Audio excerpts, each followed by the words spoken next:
ဟုတ်ကြီးစိန်ဆဲကန့်ဝက်ထုတ်ခင်းလိုက်ဗရာတဲ့ခဏပါအစပြိုးထိုးထိုးလို့မှတ်ချင်မပြတ်သုံးတော့ဟမ်တတ်တတ်ခုတ်တုံလေးဖြစ်လာပြီအေးချစ်ချင်လို့လမ်းတစ်ခါပြအောင်ထွက်ရလမ်းကြမ်းထားလေးကြည့်လိုက်ဦးမ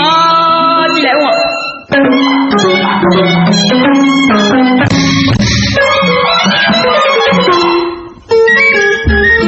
ဟုတ်သေးဘူးကိုရင်ကျုပ်တို့တောင်တွင်းထဲမှာတပေါင်းတစ်ပုတ်ပေါ်ထားတာရှိသေးတယ်ဗျဘယ်လိုလုပ်ခင်ဗျ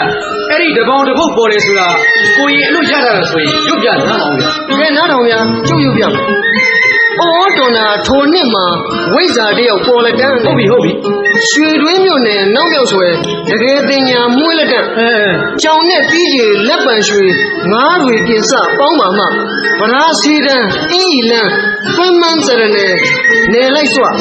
အကိနဲ့အုပ်ဂလုံချုပ်ငုတ်တုံနဂါရလက်တန်းနေဗျဘာတဲ့ခုနအစကရွှေရင်းမြို့နယ်ဘာဖြစ်တယ်ဩရွှေတွင်းမြို့နယ်နောက်မြောက်ဆွဲတကယ်တင်ညာမွေးလက်တန်းပါဗျာအေးလေရွှေရင်းမြို့နယ်နောက်မြောက်ဆွဲဆိုတော့ကျုပ်တို့ရွာဟာဒီရွှေရင်းမြို့ခေါ်တဲ့တောင်ရင်းကြီးမြို့ကိုပြောတာမဟုတ်လားဗျာဟုတ်တယ်လေနောက်မြောက်ဆွဲဆိုတော့အခုကျုပ်တို့ကျက်စုတော်ရွာနဲ့သိက္ခာရွာဟာတောင်ရင်းမြို့အနောက်ရောက်ပဲဆိုတော့ဟုတ်တယ်ဗျာကျုပ်တို့ကျက်စုတော်နဲ့သိက္ခာဒီနေရွာတရွာကဝိဇ္ဇာတယောက်ပေါ်လာတာဖြစ်မှာပါဗျာ